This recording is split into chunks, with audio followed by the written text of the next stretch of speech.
Hey, everybody. I'm so excited for this section.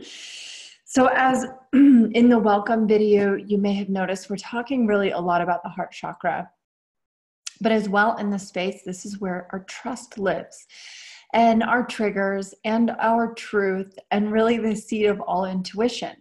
And so it's sort of no wonder that we might need some extra work here, because ultimately at the end of the day, the language, the lineage language that's been passed down to our heart is ultimately that we can't trust, that we have to wear armor because anything could kill us right here. So we have to build what we call the bulletproof mindset so that we can lean back and trust in this arena. So with that in mind, let's get started. So I always like to add this to the trust. A lot of times what we do when we're out of trust with what we're creating is we go into comparison and we make a decision that everybody else has already created the idea and everybody else is doing it better than us, and there's nothing left on planet Earth for us to create. Well, I did some research. There is now a little drink meter that you can stick in a drink and it can tell you whether or not you've been roofied. Great idea, right? Somebody just invented this. Mission Ballroom is a new concert space, and it is an interchangeable concert space, so they can move and redesign the entire space. It's an empty room, but they have this ability and flexibility to create and expand and condense the space based on whoever's playing the venue. Again, just an easy aha. People were having a problem. They couldn't see the band. These guys created a solution to it. Airbnb, total solution to our problem, right? Like we couldn't find a hotel or we were tired of living at hotels and we wanted to cook our own food. Airbnb was the solution to that as well. They helped homeowners make money on their second properties and even spare rooms in their house so that they could make a little extra cash. Another great idea. So as you might be wondering if your idea is good enough, here are just some ideas to look at that maybe you have thought about or wish you would have thought about, or you curiously think yours isn't good enough. But here are some that probably people went, this is insane. So rent the runway. Who would have thunk that you could have years ago, this was going to be a primary industry, is renting clothes. Renting clothes. Isn't that crazy? Uber and Lyft, for instance. So you have unvetted drivers, people with no background check, with no history of driving people around, no commercial license, now driving their Ford Prius to pick you up from the bar, wasted off your ass. They're picking you up and driving you wherever you want to go. And yes, there's been total repercussions of what they've done, but ultimately it's changed the way we're getting home, because again, the problem was the yellow cab felt stinky, awkward. We weren't really sure who's picking us up. And now when we plug in our name on an Uber app, we can see the driver and the driver is able to pick us up. And again, solves another problem. It's employing more people, right? As a result of Uber and Lyft, they also went into the motorized scooter industry because they also realized like, might be just as easy for these people to get home in a safer manner or a quicker manner if we just gave them little push scooters or electric scooters. Another great idea that just sort of showed up in the marketplace that we can trust that any idea we create, as crazy, big, or small as it is feasible and possible in the marketplace. Somebody thought it would be a really great idea to do the shared cars. So now you can get a code and open the car door and borrow a car on the street and drive it wherever you need to get. I just think these ideas are amazing. The Mighty Patch, somebody offered me as another, like, can you believe this problem has a solution? So when you get those deep, painful acne spots on your face, now the Mighty Patch will eradicate it and get rid of it right away. And my all-time favorite, dumb, best idea that anybody ever came up with was the poop-ery. Now, you're going to see me offering these ideas over and over and over again as a response to we are often out of trust with our ideas. We often don't believe that our idea is good enough, or we often don't believe that what we're putting out there is worth it. But I can promise you that each of these venues, each of these ideas, each of these totally out there thoughts manage to crowdfund to source money, to find buyers, to create livable apps in the world, to invent their dreams and have this come true. And as we know, the Uber people went on to make billions. So everything and anything is possible. There's nothing that you can't do for yourself, your business, and the world when you can think about what it is that you can invent. And if you're still struggling with the what do I want to be when I grow up statement as we're going through this business process, you might just want to start with number one, and that is, what are the problems in your life that you wish had solutions? That is the best place for anybody to start. What are the problems in your life that you can create a solution to?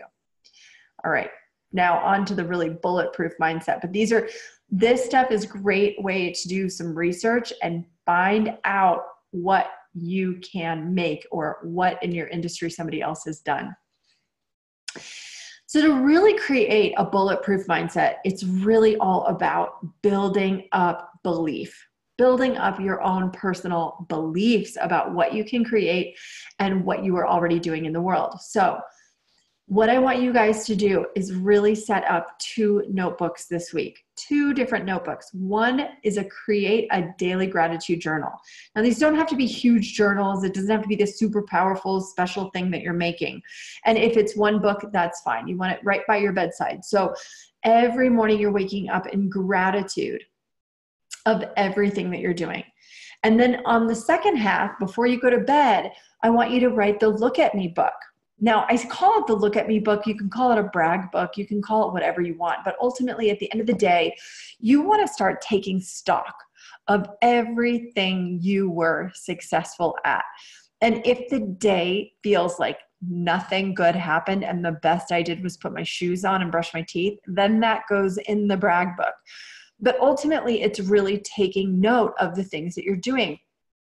In business, we often set our goals really far ahead of us, and we're not taking daily stock of just the baby steps that we are achieving every single day. So this is really going to change how you feel and how you think about your business, so that when the doubt shows up, when the comparison shows up, when you are feeling like maybe you're not the right person for this gig, you will at least have gratitude for what you thus far have created, and you're going to have living, breathing proof of what you are doing consistently every day, just to prove to yourself that you are the right person for this gig. Now, this section that we're in right now comes with a pretty hefty workbook. You can download the full PDF and read this front to back if that feels better to you, or you can just print off the workbook sections of this. This is totally up to you. But in this section, you're going to journal out what you love. What you love. And what this means is we've asked a lot about, what do you want? What do you want in your business? What do you want in your life? What do you love is a space of gratitude as well. And again, this is part of this bulletproof mindset. When you are brain dumping out what you love, you're raising your own personal vibration to the things that really light you up. And it also helps your brain find more reasons to love these things. It'll find ways for you to celebrate the things that you love. So you're going to brain dump that out in your PDF. Next, it's what have you created? Now, creation isn't just origami or just what do you make, but what have you created? Like, what are the certificates you've earned? What are the awards you've won? What are experiences that you can really check off the list of things that you've created? What have you done really, really well? And then next, what do you have? So often we're so focused on what we don't have that we're not taking the time to write out what we do have.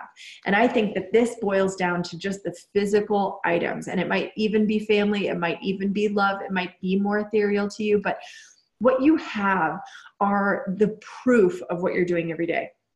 It's the proof of what you're making in your life. So what do you have really matters in this space.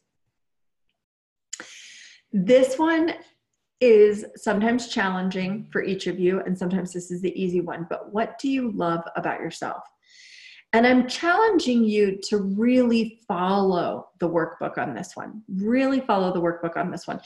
We're looking at about 50 items that you love about yourself. So it can be everything from your elbow to the smell of your fart, to your eyeballs, to how you walk into a room. What do you love about yourself?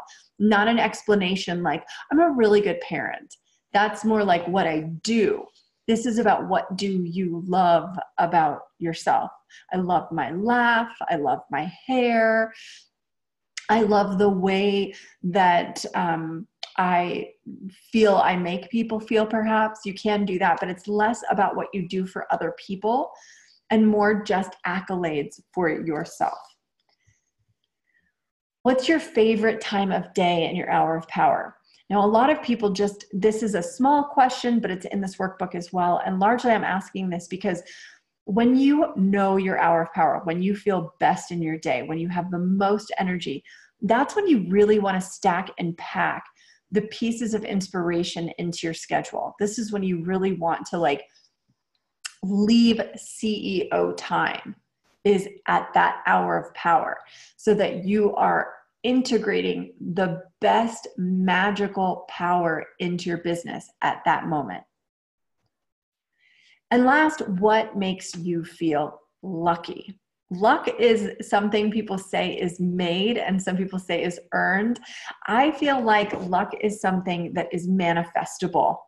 I feel luck is the manifestation of what you see and believe. So throughout this powerful mindset awareness that we're doing through this process, through this building of the Bulletproof Mindset, really noticing when you're lucky changes the vibrations, and it also invites in special, new, unique energy that you're probably getting anyways, but you just maybe are not giving enough shout outs to. So what makes you feel lucky is a really, really impactful part of this entire process. And you'll notice it as well that you're kind of writing down what makes you feel lucky every day if you get into your gratitude journal, and even just how lucky you are when you start paying attention to the things that you're achieving every single day. And that is the end of this. I just wanted to stop in here and kind of tell you what is the expectation of this trust section and sort of really the importance of building this bulletproof mindset. As we know in business, people are going to come at you and people are going to